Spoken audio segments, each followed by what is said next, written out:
What we're going to do today is we're going to talk about node centrality and ranking on networks. Okay?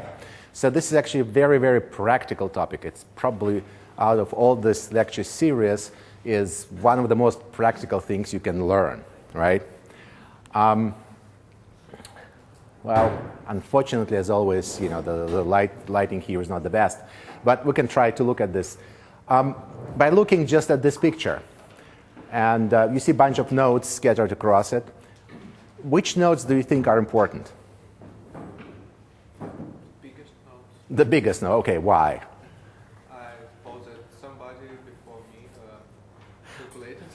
All right, okay, you base your opinion on the size of the node. Right, but let's say, you know, the size of the node here is proportional to the number of connections that node has, right? And in that sense, what you're saying is those nodes that have a lot of connection, they're important, right? But in fact, I think that what you should have been asking me is like importance in what sense, right? When I'm saying something is important, you should ask like important in what sense, like why is it important?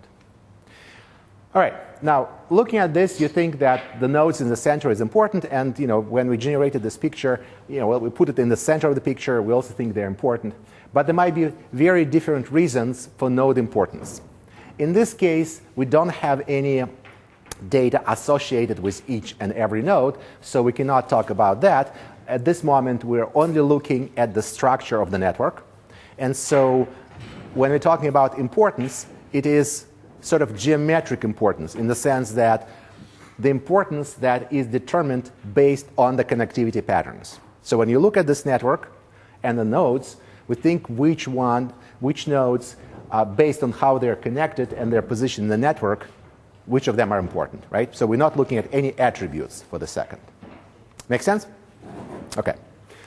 All right. So this is actually kind of a fun story. Take a look at this slide. Take a look at those names. Which of those names, or actually one name, you most likely recognize?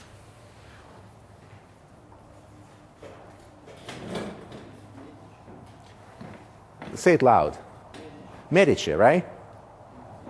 All right. So out of all those Florentine families of the 15th century, like Salvanti, Pazzi, Barbadori, right now, after, well, 5 centuries, we remember Medicis, right? And this is actually quite an interesting example.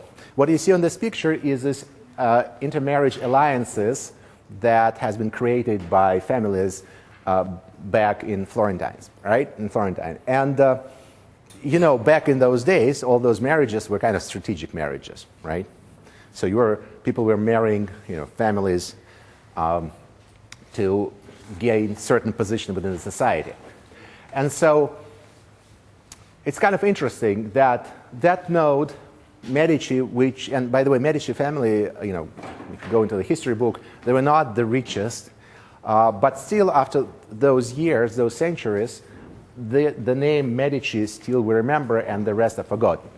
And so the assumption that researchers had was that like maybe it's because of their sort of strategic position within the relationship between families.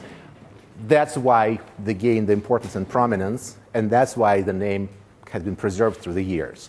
And what we're going to do is we're going to study on this lecture various metrics regarding the position of the node within the graph, right, within the network. And then at the end of the lecture, we'll apply it to this particular graph and see what it tells us about the importance of Medicis. Okay? So it's sort of little motivation of this, sort of kind of. Now, let's say I will give you a task to design your own metric of node importance within the network. All right? You know, you can come up with whatever metric you want. What kind of metric you would think of? Like, how can you define, how would you propose to measure importance of the node in the network if we're just talking about the overall connectivity pattern of the network? Number of neighbors, right? Sort of on the node degree, which is the number of direct connections. Yes, number of friends. Anything else? Oh, come on. Yeah. Number of similar neighbors that two vertices are shared. Maybe number of similar neighbor. Okay, well, yeah, but how does that project onto like importance of the node? Right? Because I want to say that this node is more prominent than the other one. Number of edges. Number of Edges. edges, right? Number of connections. He mentioned. We already mentioned it. Somebody was saying something else. Sorry, I couldn't hear it. But Centrality. centrality. Okay, in which sense? The number of the shortest path, which includes this. Actually, you probably know the metrics that I typically use, right? One of them is called, there is a between the centrality, and that's the one you're talking about. We're going to talk about it in a second. But anyway, what you just mentioned are those, very direct metrics like number of closest connections. But you can also think about like, shortest path through the network or sort of any other network-based features. Now, whatever metric you come up with, it should make sense, right? And if it is applied to some trivial network, it should give you the results you kind of expect. Like, let's say if I look at this at the star network, right? What can you tell? I mean, at whatever metric you want in terms of the centrality. Nice. If you look at those nodes F, G, B, C, what can you tell me about the centrality of those nodes? They're equal. The centrality should be equal, right? Because they're all sort of in equal position here. Now, what about if I compare centrality of node A to centrality of node F? A should be more central. Again, whatever metric we decide to use, A should be more central than any other node, right? Then it will make sense. What about this picture? What about centrality of all those nodes? Thank you. They're equal. They have to be equal, right? I mean, they're all in equal position.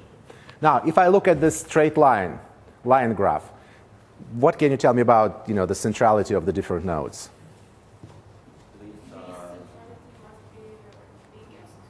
Yeah, so probably in the center, these guys should have the largest centrality, right? And this probably have to be like the smallest centrality, right? I mean, that would make sense.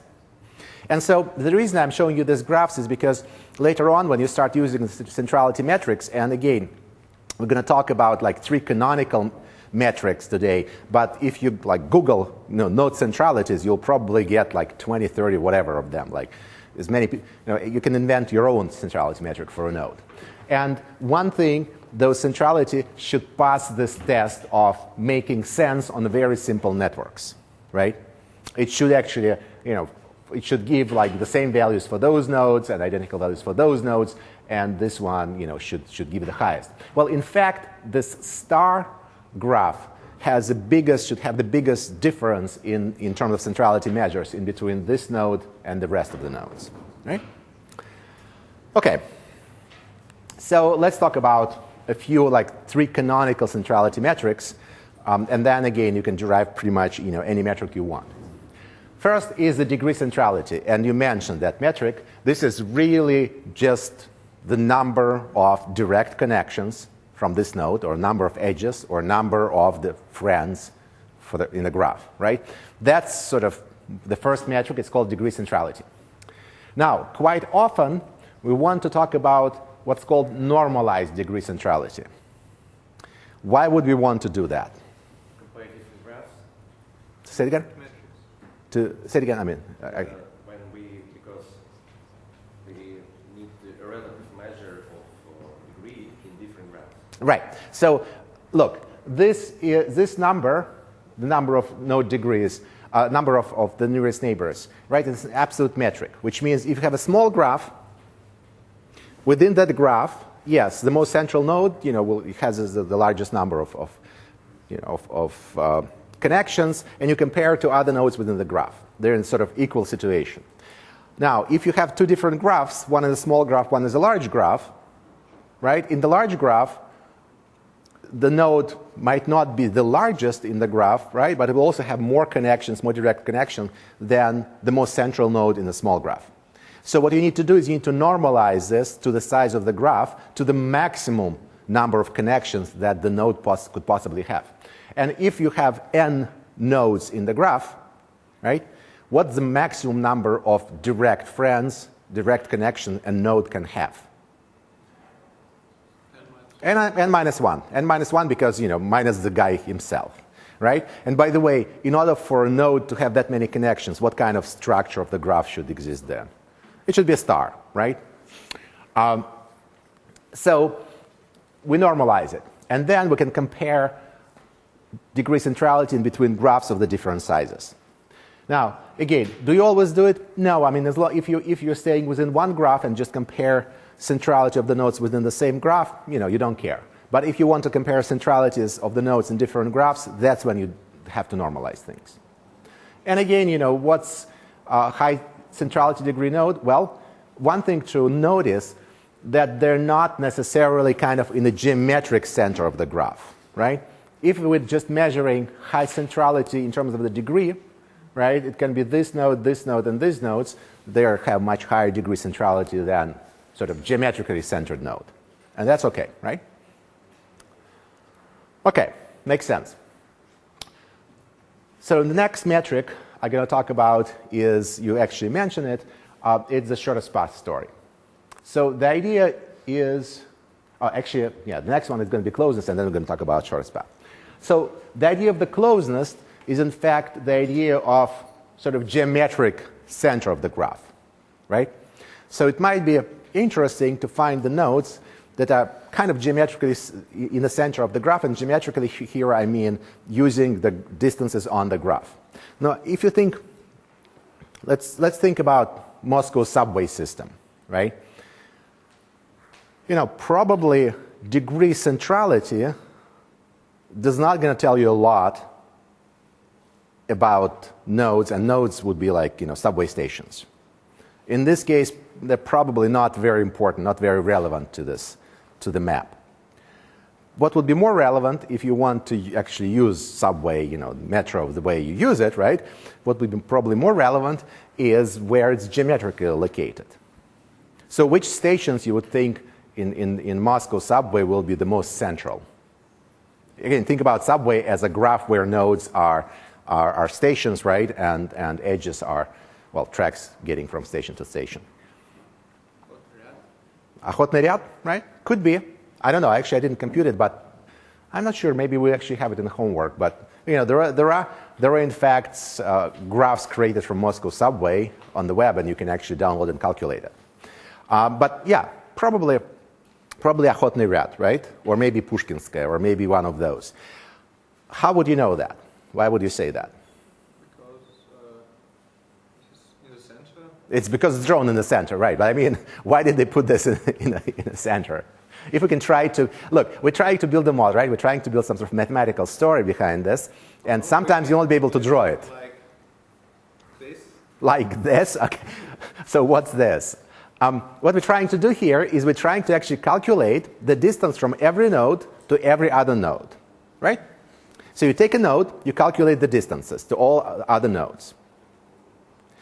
Now, then what, for example, you can do is either calculate average distance from this node to all other nodes, or maybe add them up and calculate the total distance from this guy to all other nodes in the graph. All right? Then you can do it for the other node, for the third node, and you do it for every node. So you calculate total distance from this node to every and each node in the graph. And then which one will be the most central? The one that has this number. Again, the number is the distance from this node to every other node in the graph. That's sort of our sort of distance story. Now, if I try to decide which node is the most central, which one would be the most central in this case? Degree? No. The one that has this distance the smallest, right? Okay, think about it for a second, right? It is, I'm trying to calculate the distance from this node to each and other node. The most central is that position such a way that I can reach each and every other node in the smallest number of steps, right? That will be the most central. So if I actually just adding up the distances, it's 1 over that sum, right? So inverse, that can give me the metric. So the larger the sum of the distances, the smaller the metric. The smaller the sum of the distances, the larger the metric. The more central, the more in geometric center the node is. Make sense? Okay. And so that's called closeness centrality, because that tells us how the node is how close it is to all other nodes in the graph. And you can also normalize it, because if it is directly connected to all the nodes, there's going to be n minus 1. Right? That's going to be the most central. It's again the star node. Think about star. That's going to be your sort of the most central position. And if you try to run this metric on this graph, it will be this guy who will be the most central in the sense of closeness centrality. Because the sum of the distances from this guy to each and every other node on the graph is the smallest. Okay? So it is okay that in the same graph, this node, for example, will have largest closeness centrality, right? And these guys will have the largest degree centrality. It's just two different centrality metrics, and different nodes can have different centrality metrics and be ranked differently based on those metrics. Make sense? All right. So finally, the last one we're going to talk about today is the betweenness centrality, right? So the idea is the following. You have a network, and imagine that you're thinking of, sending messages through the network, right? Or maybe people, gossiping on the network, or some other way sort of information is being spread in between people. And so you might think about the different ways it can get from one node to another node. Now, based on that, different nodes can play different roles. Think about this for a second. If this is organization, let's say there is this two different departments within the same organization. There is one department and the other one and the other department, and they interact only through this guy, right? Maybe it's some kind of assistant. So all the communication from here goes to this guy or girl to here, right? Its internal communication stays there, internal stays there, but if you want to communicate between different departments, it has to go through this. So in this sense, this node has a very special role in the system, right? And it's probably, in terms of the person who knows everything, right, that's the best location, because everything goes through this person. You can also think a little bit about this as, if you think about a road network, right, and let's say you think about St. Petersburg, then there will be some places where you have bridges over the river, right? And the biggest traffic from whatever point you go to whatever other point will go through the bridges. No, because otherwise you cannot get from one part of the city to another. And so bridges will have a very particular role in this network. And so you can think about this nodes as representing bridges, right?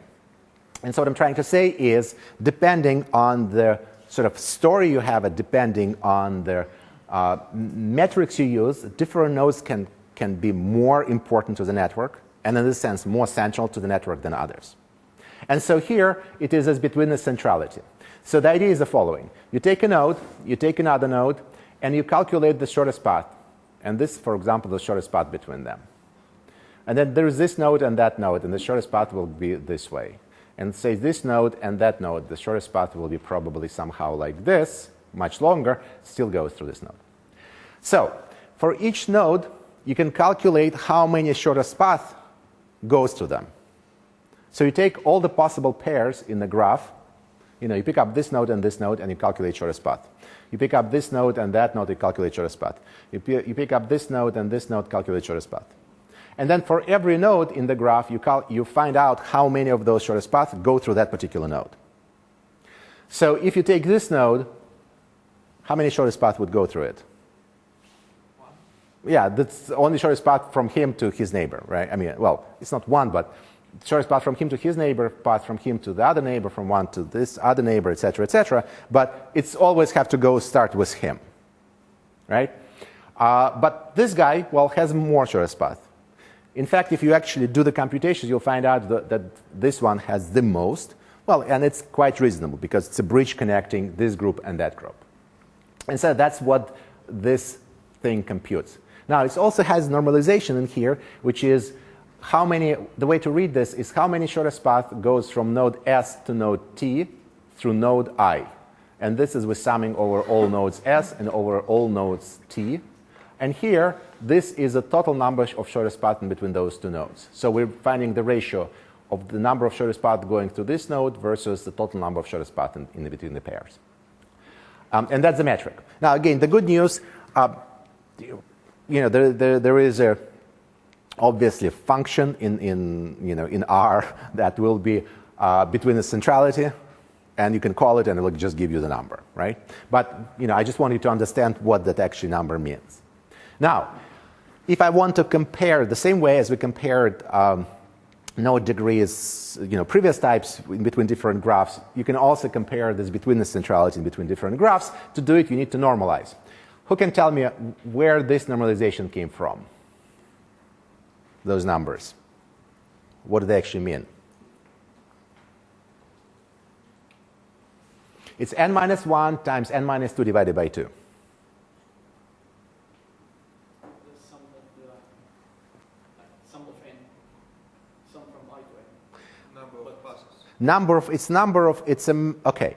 It's actually the maximum number of paths that is possible, because look, if you take one node, right, and we just kind of put it aside, and now we want to calculate all the shortest path in between all other nodes, right? If there is n minus 1 node left, then for each of those nodes, you can calculate shortest path to n minus 2 nodes. Because you pick up one node, right? So the first node you kind of removed. What you have left is n minus 1. Now you pick up one node there, and then you calculate shortest path to everybody else. How many options you have? N minus 2.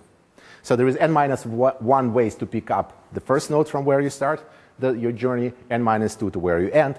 The total number of possible shortest path, n minus 1 and minus 2, and then the number 2 here is because, so you wouldn't double count, right? Going that way and going back. So that's pretty much it in terms of the formula. It's very, very simple. So there is 3 metrics, guys. This, yeah. I've got a question about the shortest path. If we have several shortest paths from S to T, do we count all of them? It's a good point. So what you're asking is, wait, hold on a sec, is the following. Let's say, I'm trying to find a good example on this graph. Let's say, okay, from this node to this node, there is this only one shortest path, right? But from this node, okay, let's go this. From one red to another red. Yeah, but I'm trying to see, because this one is this the shortest path? There is no, I'm looking for a situation where there is like 2 alternatively equal ways to get from one node. Yeah, but this 1, 2, 3, and this is not the shortest path. This is the shortest path, and this is okay. C, C, B, and this one. Yes. Okay, that's a good example, right? So you have 1, 2. So there is from here to here. There is 1, right? And there is another one which is equal length. So they're both shortest path, right? Now, let's say we go from here to there. It is 1, 2, 3, 4, and 1, 2, 3, 4, right? So there are 2 of them. 2 shortest path total here. Now, if I want to calculate how much this contributes to this guy, what I do is they both contribute to it because they both go through it. So the contribution here is, the ratio is equal to 1 because all of them go through this guy. Now, if I start going from, say, I'm looking for centrality of this node, and I'm calculating shortest path from here to here, there is one shortest path goes to this guy, and second one goes alternatively. So the contribution of this shortest path will be 1/2. And that's what this says. So calculate the number of shortest path goes through the node, your node of interest, and divide by the total number shortest path in between those 2 nodes. Make sense? Yes. Okay, so this guy and this guy, again, there are 2 ways to get. I'm trying to understand how much contribution from here to here plays into the coefficient, into the between the centrality for this node. So it gives you 1/2 in there because, again, it's one shortest path. All right? So it is actually quite sensible because, again, if there's, say, two ways to get from this point to that point, and there are two bridges, right? The importance of each bridge will be 1/2. And if there's only one bridge, the importance will be 1. All right? Okay. Okay. So those are kind of sort of very basic, very fundamental, in some ways straightforward metrics. And back in the days in sociology, that's how they started. That's sort of the metric, the main metrics that has been used. Now, what's interesting is you can think also about a little bit more about this, and you can think about the following. If you think about the importance, and let's say, social networks, and you think about the importance of a person in a social network, okay, we can think about the number of, direct connections or number of friends. The more friends somebody has, the more important he is. So it's sort of celebrity kind of thing, right? You can also think about, geometric centrality. Probably in social network, this geometric kind of centrality, the closeness centrality doesn't make a lot of sense, right? Because it's social network, so it probably doesn't really mean a lot being like sort of in the geometric center of the social network. Between centrality could make sense because, it actually tells us a lot of information goes through you. You're kind of, important connecting between various groups of people. But here is something else. Let's say, there's one guy has a bunch of friends, right? And there's another guy who has a couple celebrities among his friends. In terms of his social status, which one will probably have a more higher social status? The guy with celebrities, right? So, which means when we think about this, we take into account the fact that they are celebrities, right? So in some sense, okay, for us, celebrities meaning, they'll have, like, let's say, lots of friends. So in some sense, it also tells you that your importance also comes from your friend's importance, right? So, if you're an important person, you're connected to, if you're an important person, you're connected to important people, or important people connected to important people. One of those stories. So can we actually use that as a metric? Or can we actually calculate some sort of measure of importance that takes this recursive thinking into account, right? So you're more important if you're connected to important people, right? And you're less important if you're connected to less important people. So it's not only the number of friends, it's also the importance of friends. Well, in fact, you can actually just use this logic to calculate the importance. You can actually say, okay, importance of the node I is equal to the sum of the importances of its neighbors, right? And then you can just try to iterate this by first assigning, let's say you assign importance equal to 1 to each node, right? And then you could recalculate importance of every node based on this formula. And if somebody has a lot of friends, and each and every person at the beginning of this iteration has importance 1, then the importance of the node will be just the number of friends, right? So then we get different importance.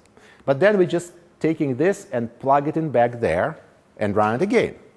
And all of a sudden, somebody's importance will be the sum of, again, importances of their friends, but the importance of their friends are proportional to their to their node degrees, and so you start getting different numbers here. Okay? And you just keep doing it. What do you think about that approach? Sounds like a plan?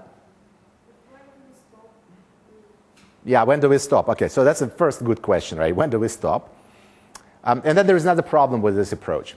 And the problem is, if you think about this, these numbers, like I said, if I assign, for example, at the very first step importance, I will give importance to every node equal to 0, then it stays 0 forever, right? If I give it importance equal to 1, then it starts growing and growing and growing and growing. As with every iteration, it will become larger and larger and larger and larger, and it never stops. So the way to fix it, and there is a very, very sort of elegant and clean mathematical way to fix it, you actually have to normalize it by a certain number. Now, the question is, well, that's great. Well, what kind of number are you going to put in there? And in fact, there is a mathematical way to find this number. And that number is called an eigenvalue, and corresponds to eigenvectors. So how many of you remember from probably first year in college what eigenvalues and eigenvectors are for a matrix? This, yeah, that is a definition. So those who do not remember, it is the following idea. You have a matrix, you multiply this matrix by a vector, and it is equal to some number times the same vector. And there is a process that allows for any the process that allows for some matrices, and in particular for symmetric matrices, to find such vectors that when you multiply matrix by this vector, you'll get a number times that vector. And that number is called eigenvalue, and that vector is called eigenvector. And you can get a lot of those. You can actually have that as many as a dimension, the size of the matrix. You can have as many of those guys as the size of the matrix. What you do in particular case when you try to do this kind of problem, you take the largest eigenvalue. Now, those of you who do not remember what it is, at least check Wikipedia, right, on what eigenvalues and eigenvectors are. But the important point is, if you take this equation, eigenvalue, eigenvector equation, solve it, and there is a way to solve it. You just can, again, within R or Python, you can just give a command to solve and find eigenvalues, eigenvectors. And then you pick up the largest eigenvalue and corresponding largest eigenvector.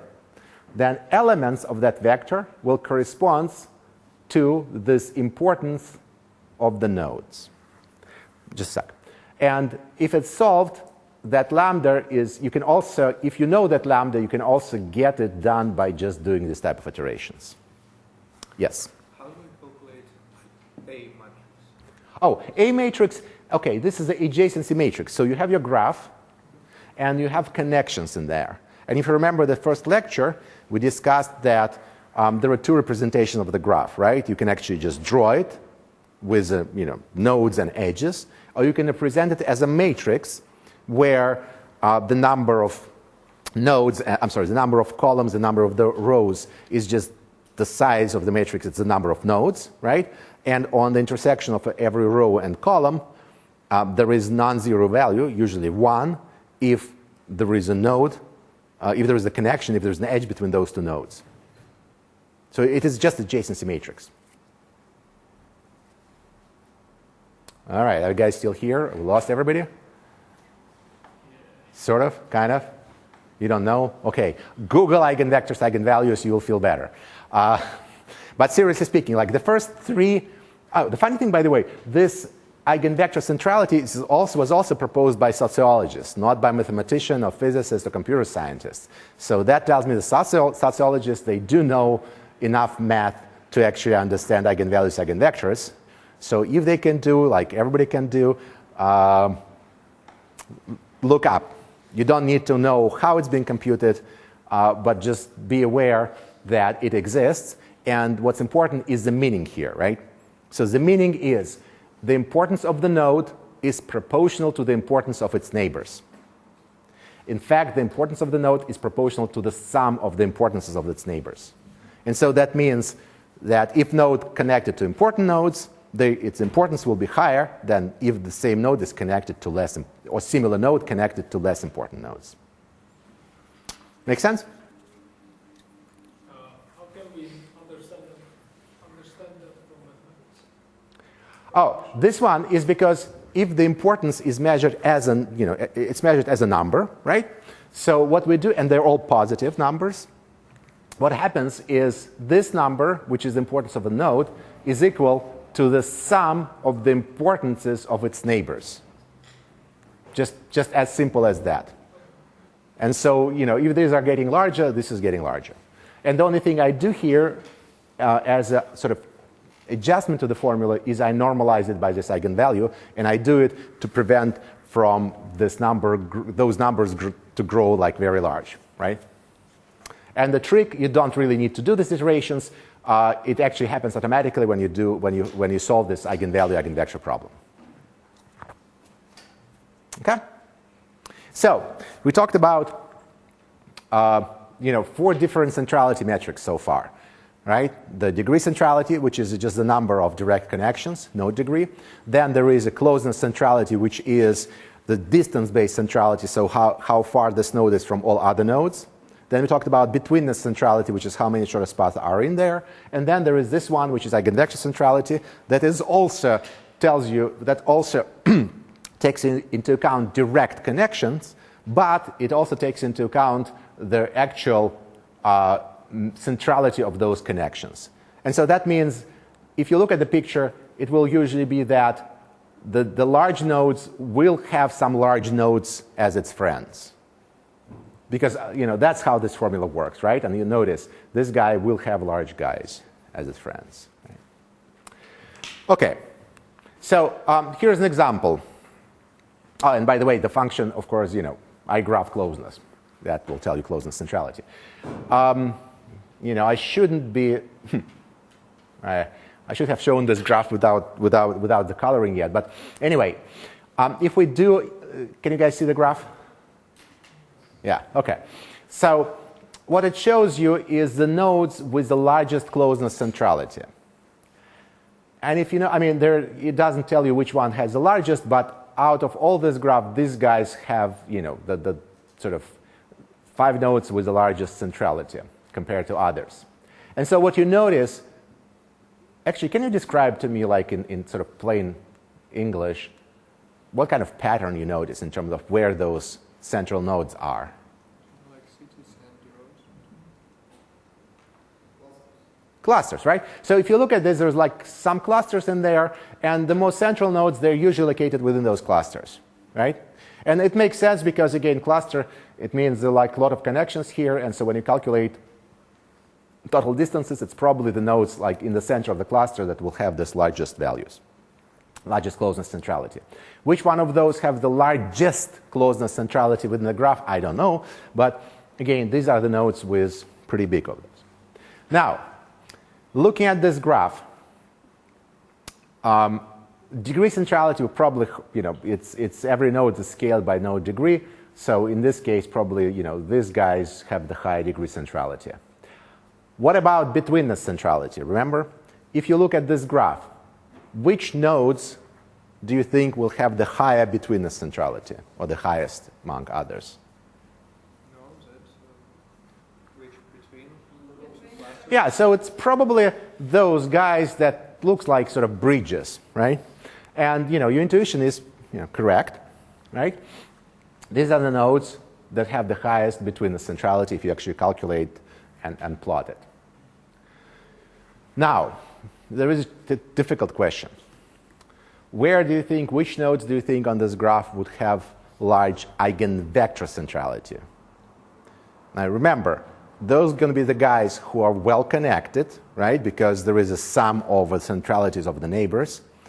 And they probably will be the guys who are also sort of connected to other larger guys. So the centrality should be somewhere in the nodes with eigenvector centrality, they usually group together. Like if these nodes with high betweenness centrality are scattered through the picture, and the nodes with high closeness centrality are also scattered, the nodes with high eigenvector centrality, they usually will be connected to each other.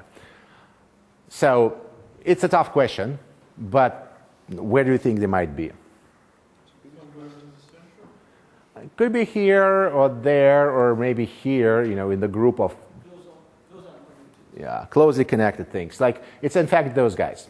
If you actually run the model and it will compute, it's those guys that have the highest eigenvector centrality. But it's actually, this one is hard to guess. And that's actually one of the things is where math is important is those situations when it's actually pretty hard to guess it just by sort of looking at the graph or where you just cannot look at the graph.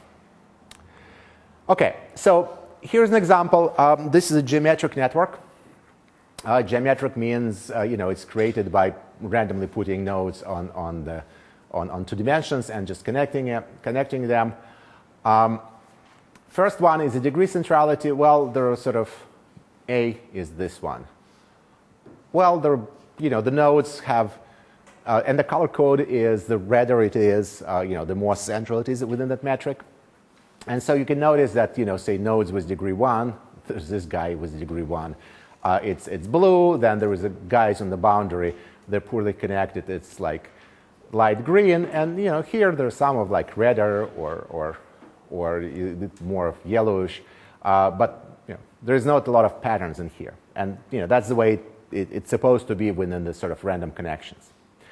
What's more interesting is this graph B, which is closeness centrality. And if you notice, it indeed gives you like geometric center of the graph that is the reddest, right? So this is the nodes that have the highest geometric or closeness centrality. The sum of the distances from these nodes to all other nodes is the smallest, and the sum of the distances, say, from these nodes to all other nodes in the graph are the largest. Right? Make sense? Now, between the centrality, this graph, well, notice that there are some nodes that are sort of bridges in here, right? There are some sort of places, like if you think about this part of the graph and this part of the graph, well, there is not that many connections, and it goes here, there, there, and those nodes are kind of more red, and so they are in between, so the between the centrality highest. And of course, those that are on the boundary, they have the lowest between the centrality. And finally, eigenvector centrality, again, it is very hard to figure out by just looking at the network which will have the highest eigenvector centrality. But as we discussed, they usually will be connected to each other because they sort of reinforce each other. And so these guys have the highest eigenvector centrality. Okay? So the message here is that here is the graph, here is the 4 different centrality metrics, and depending on the meaning of the centrality metric, different nodes can be ranked higher than others for that metric, right? Sort of trivial message, but it's good to know. Any questions here? What the length of edges Means nothing. So we're not using it. Why we draw it like that? Look, this is, I just grabbed, we just grabbed 4, well, actually it's one graph, right? And we did 4 different coloring of it. I want it to be geometric because then there is no, if you notice, there is no intersection, there is no crossing of edges in this graph, right? And that's sort of that's why it's called geometric graph. There's no crossing of edges, so it's easy to see. But, you can actually take any graph and, do this on any graph. One more thing is looking at the graph. We just talked about the properties of the nodes of the graph, right? So it's a property that belongs to the node. We can also think about the graphs as possessing nodes with certain centrality. Like if I go back to to this slide, we can actually distinguish this graph versus that graph by looking at the centrality of the nodes in this graph. So in here, we'll have the largest difference between centrality of the nodes, right? This will have very large centrality, like the highest centrality, and these guys have much smaller centrality. For this guy, for this network, all of them will have the same centrality. Here, you'll have centrality changes from larger to smaller. But by looking at the distribution of the node centralities, you can actually say things about the graph. And if you see if a graph has an extreme differences in node centralities, then the graph is sort of close to the star kind of graph. And there is a metric for that, and it's called graph centralization. And it can be calculated based on any of those centrality metric we have used. And the way centralization is computed, you actually go over all the nodes, you pick up the node with the largest centrality value, and you find the difference in between centrality of each node and the node with the largest centrality value. And that's what you sum up, and then you normalize by the maximum possible difference. And if you look at this formula, and you think about the star, you realize that you can pick up the center of the star as a node with largest centrality, and then the rest of them will have smaller centrality, and then you'll calculate that number. It's going to be a pretty large number, because it shows you the difference in between centralities of the most central node and other nodes. Or if you think about a circle, a circular graph, you realize that since all the centralities are equal, this difference will always be 0, and so the centralization of the circular graph is 0. Okay? So centralization is the metric of how central the structure of your network is, right? How centralized it is. And you can also think about organizations. If there is some organization have a very centralized form with a centralized corporate headquarters versus different business units, it will have very high degree of centralization. But if they live, for example, in some sort of matrix format with different level of reporting up and reporting horizontally, this number will be smaller. Is that some sign in the max, sigma? It is, which one? What are you talking about? This is sum of from I to n, right, over all the nodes. What does it max means? Because max in what parameter? Oh, okay. This maximum is taken, here it is taken over all graph with the same number of nodes that has the maximum difference. So pretty much this is normalized usually to the star type of a graph. You take a star graph with the same number of nodes and normalize it by that. Or you can just calculate the numerator. Or if you want, you can do numerator denominator. Linton Freeman, he's a sociologist. He proposed that metric.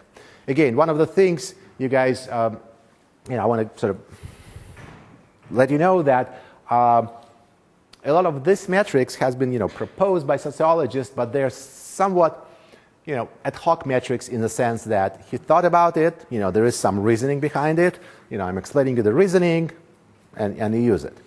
But it's not a dogmatic in the sense that, you can come up with your own metric that you believe will work, right, and you can use it.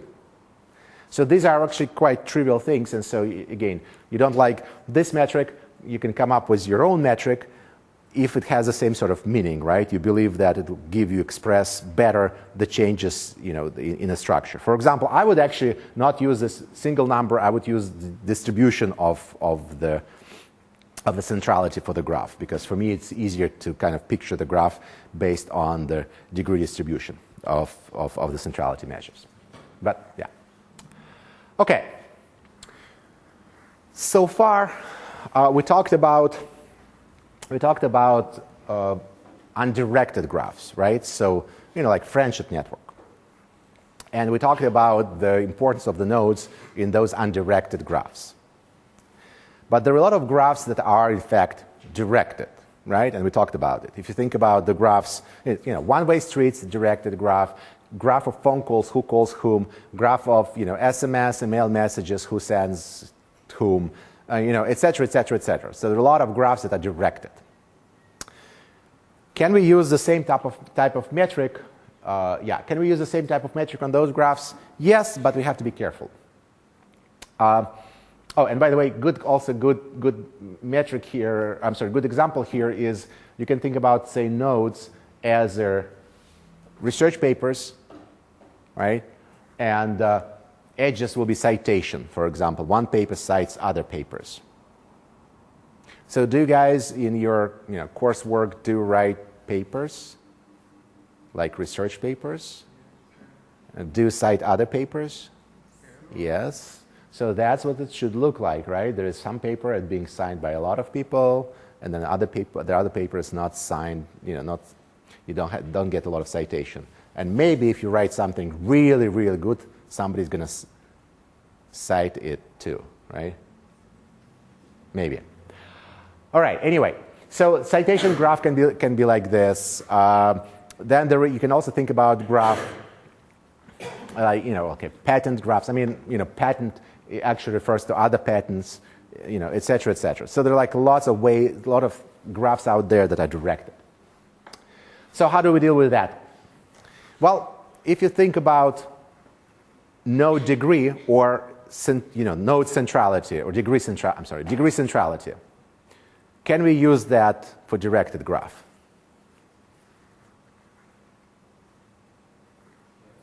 Yeah. We just have to differentiate probably incoming and outgoing, right? If you think about citation, Well, there is a difference how many papers cited you versus how many papers you have cited, right? You have full control over how many papers you cite. You have very little control over how many people cite you. Well, unless it's that your friends or bots, right? The same with, for example, with web pages. You can actually put a link to some web page yourself, but you don't control how many links other people put to your page, right? Point to you. So that's two different things. So there's going to be in-degree centrality and out-degree centrality, right? Versus just degree centrality. Okay, we can do that. What about this closeness metric, closeness centrality? Can we use it here?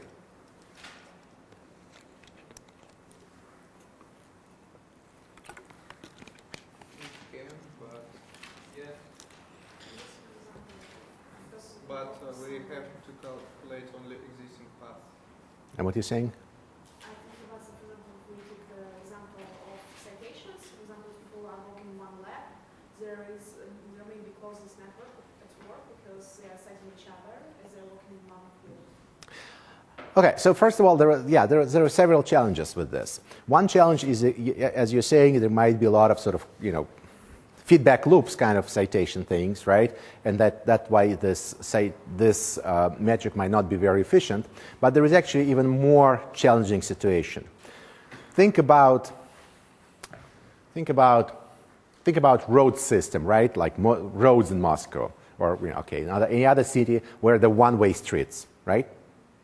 Okay, street map, one-way streets. This point, this point. And there is, let's say, only one way from here to there.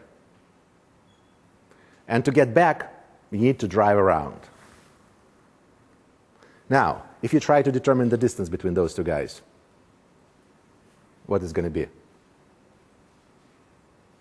One direction, one. Yeah, so it's going to be this way. It's one step, but if you want to go other way, it's going to be a very, very long route. So all of a sudden, the distance is becoming trickier. Right? And so the metrics that are based on those distances, and those both metrics, the centrality, between the centrality and the closeness centrality, they're becoming trickier, right? Again, getting from here to any other point can be very, very easy, but getting back to that can be very hard. So what's the distance, right? So you can use them, but it's actually very challenging. So I usually don't recommend using those things, right? So I would say staying with degree centrality, in and out degrees, that's okay. This is much more challenging between the centrality and closest centrality.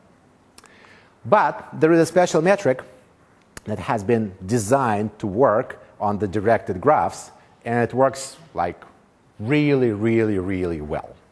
Okay? And that metric goes back to actually to Google.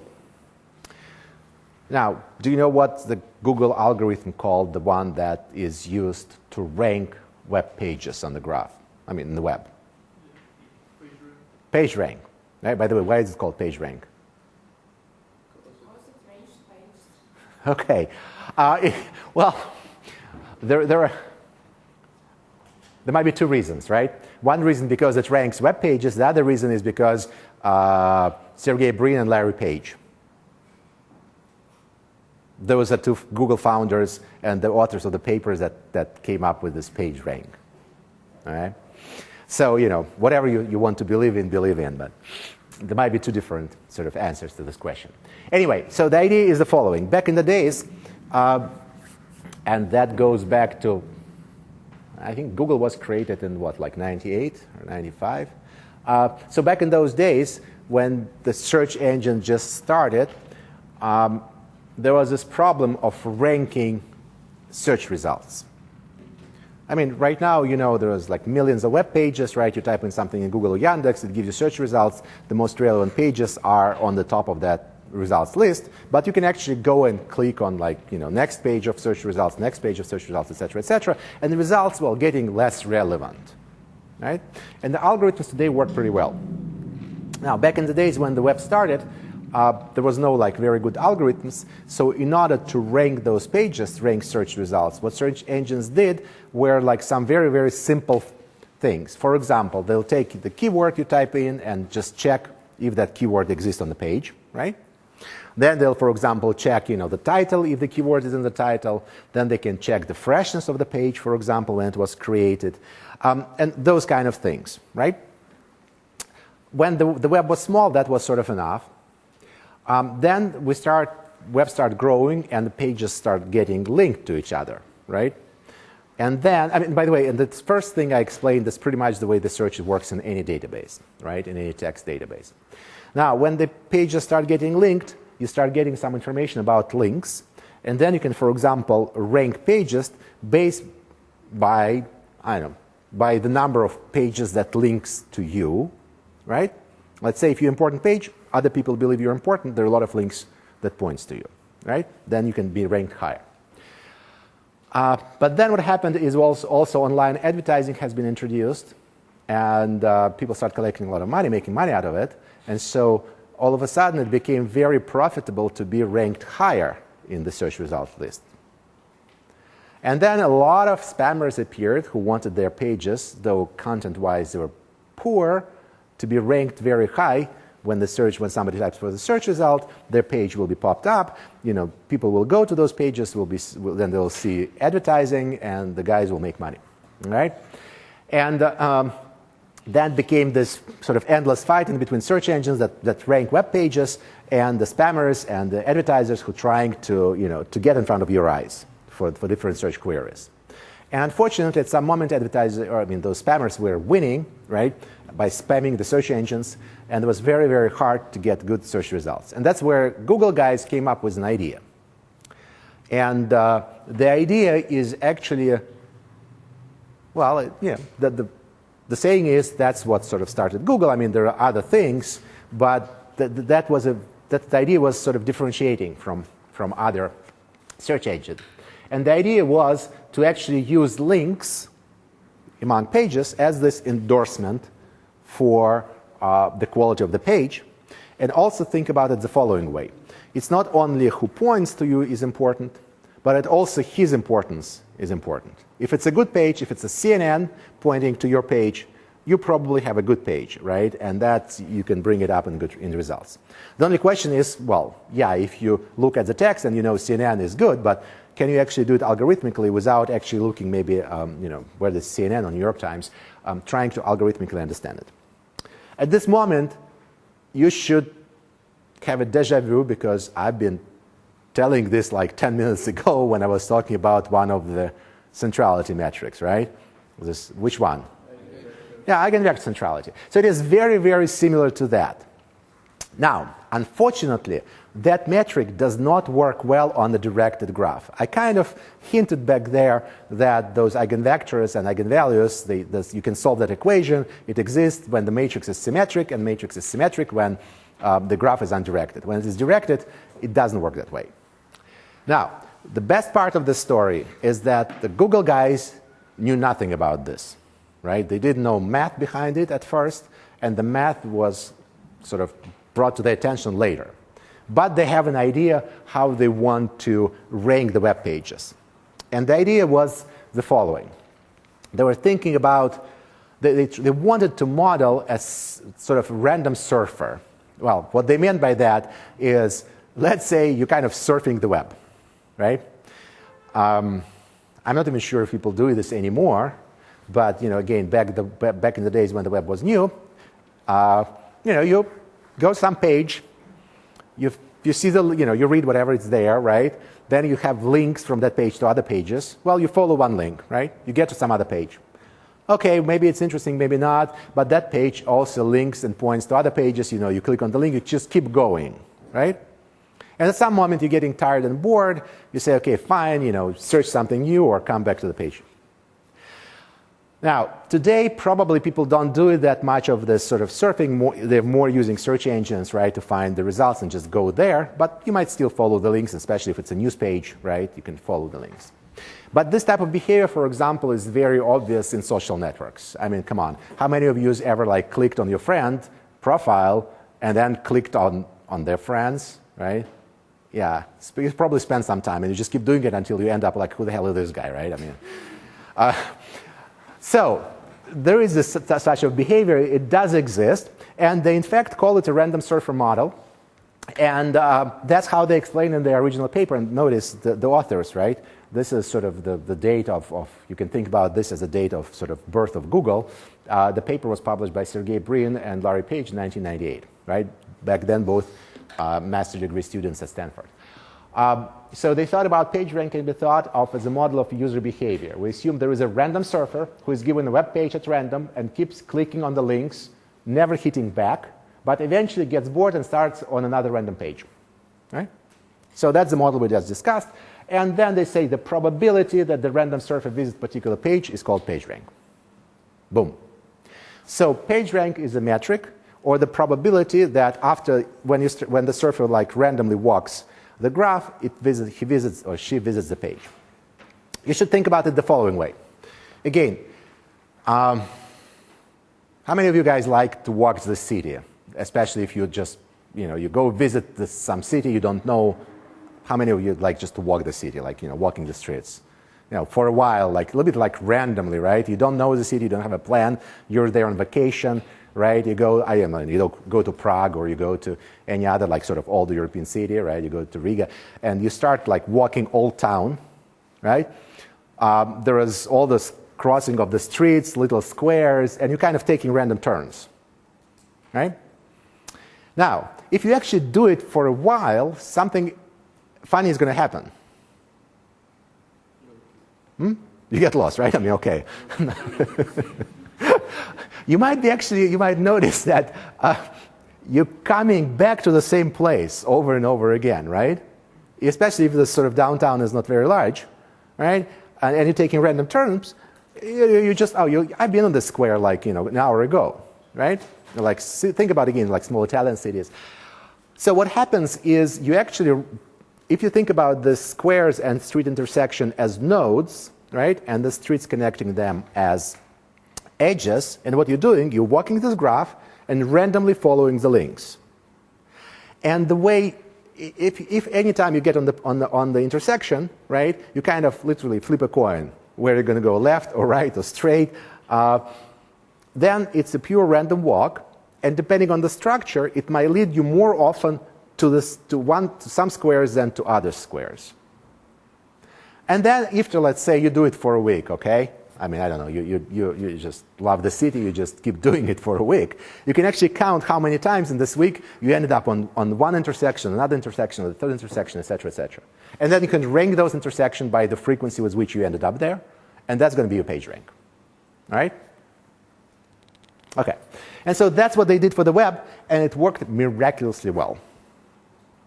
I don't want to go into like deep math of why it happened, but there is, in fact, very, very good math. And the funny thing is that in the original paper, this math was never published. And they actually, we don't know, but it feels like the guys didn't know that this math exists. And in fact, they came up with this method just based on the sort of intuition of random surfer. In fact, there is a very, very strong theorems that proves that with this approach, you can actually, and I'm not going to go through this, but with this approach, you can run an algorithm, and this algorithm will converge, and will converge to a unique solution, and will converge in a small number of steps. And there is, it's called Perron-Fabinho theorem that actually guarantees that. So they luckily, satisfied all the conditions of that wonderful theorem that was proven in like 1905 without actually knowing it, and the method worked magic. Okay? Now, to just give you a little flavor of why without their approach things would not work, and why you cannot find those simple eigenvalues, eigenvectors on the graph, think about the random walk on this graph. Imagine that you start from, pick up a point, pick up node here. You start randomly walking, right? Just taking, follow this, it's one-way streets, you follow the links, the edges. What's going to happen very soon? You're going to get stuck. You'll get here and no way out. You get here and no way out.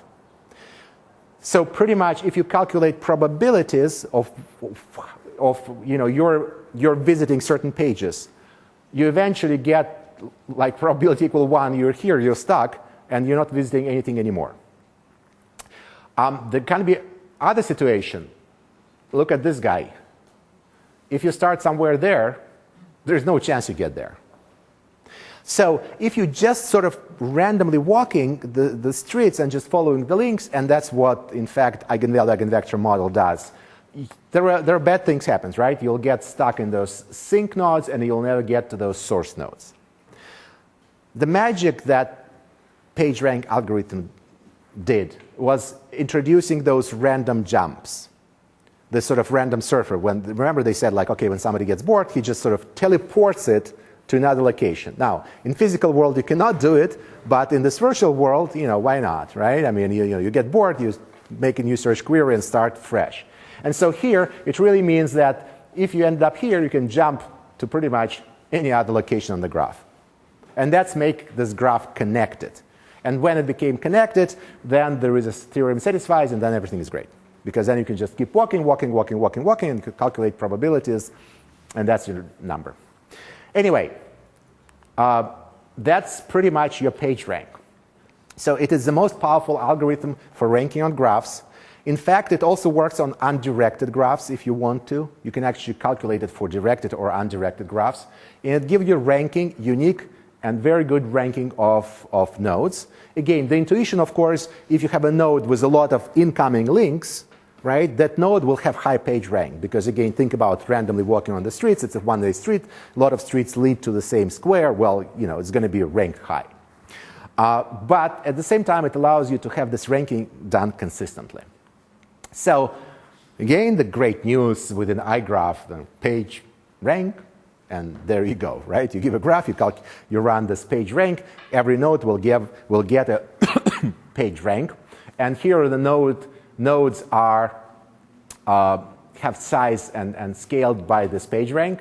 And you notice that probably some of those are in the center of the graph. They have larger page ranks, and those like on the periphery here have low page ranks. But that's the way to rank it. In fact, PageRank is so powerful and so popular that it produced tons of other ranking metrics, right? That people just taking this PageRank approach and building graphs in the different domains and applying it, they were coming up with rankings.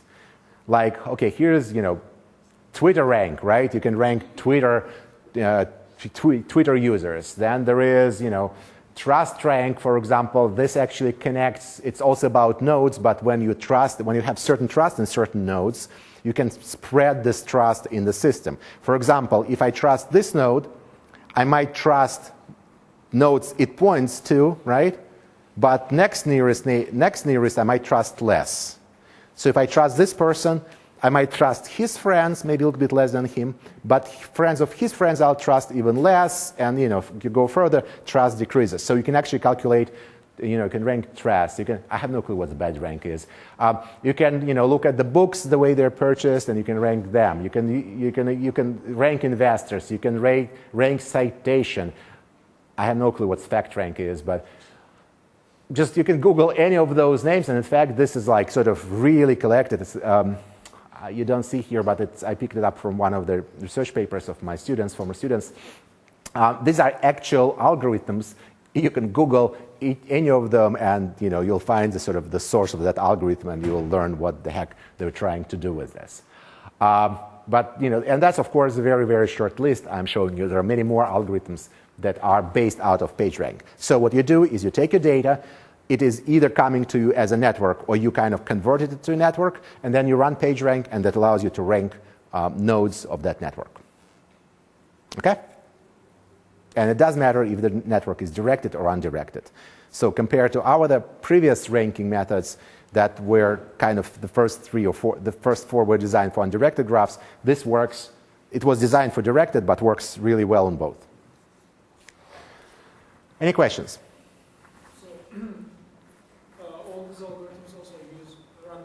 Yes, they're all it's application of this PageRank algorithm, exactly PageRank, just to different graphs. And those graphs, the meanings of edges and the meanings of nodes will be different depending on your domain, but the algorithm is the same. Now, people of course modified it a bit. For example, if the edge has some weight, for example, you can think about the width of the street, right? Then you can also modify the importance. Like, for example, the square that has a lot of wide streets going to it can be more important than the square that has like lots of narrow streets going to it. So there is, of course, modification done to it. But the idea remains the same. It's all about random walk on graphs. Okay. We have a couple minutes left. Very last algorithm, which is also pretty cool, and it was developed back in approximately the same time when PageRank was created. It was developed by scientists at IBM, and it's called hubs and authorities. This algorithm is actually pretty cool, but it doesn't work well on large graphs. The power of PageRank, that it works on a very large, pretty much any size of the graph. It works really well there. This one works well on the smaller graphs, but unfortunately doesn't work well on the very large graphs. So what's this algorithm? So the idea is the following, and that's where the sort of notion of citation and the citation graphs works really well. It was actually designed for citation graphs originally, then it was reinterpreted for the web graph. So the idea is the following. So you write a paper, right? You cite other papers. In general, there are like two types of papers that are out there. So one type of paper is more of a review paper, right? It's somebody, who maybe did original research one day, maybe never actually did original research, but he reads other papers and sort of summarizes them and writes a review on the state of the field. Quite often it's famous scientists, or other way around, right? People who actually couldn't do anything, they just write a review. Anyway, so you got a review, right? And that review cites other papers, original papers. Then there are original papers where original ideas, original researchers created those papers. And those papers can be cited by other original papers and also very often cited by reviews. And in fact, if you, write research papers, you realize it's much better to read a review first, simply because, it kind of summarizes the field. And so you're going to cite the review, and maybe you're going to follow and cite the papers that were listed in the review, and et cetera, et cetera. But both of those types of papers, they exist and they have a right to exist, right? The original papers brings you sort of original research, and reviews brings you sort of summaries. Now, and they do point to each other. So the idea of hubs authorities is the following. That the original research papers, they called authorities. The reviews, they call the hubs, because they kind of point to things. And the idea is the following, that the good original paper points to good reviews.